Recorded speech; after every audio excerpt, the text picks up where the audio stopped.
Well guys, আজকে দেখব আমরা কিভাবে রেজিস্ট্যান্স লাইন কাজ করে। তো সর্বপ্রথম আগে একটা রেজিস্ট্যান্স আমরা হরিজন্টাল লাইন এখানে রেজিস্ট্যান্সে টেনে নিচ্ছি। এবার আমরা ক্যান্ডেলকে ফরওয়ার্ড করব। Wow, gap up, green candle.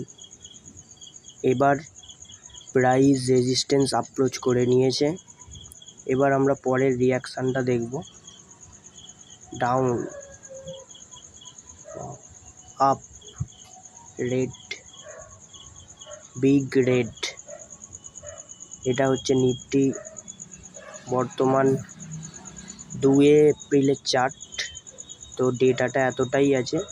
Price resistance approach করলে এইভাবে রেজিস্ট্যান্স কাজ করে।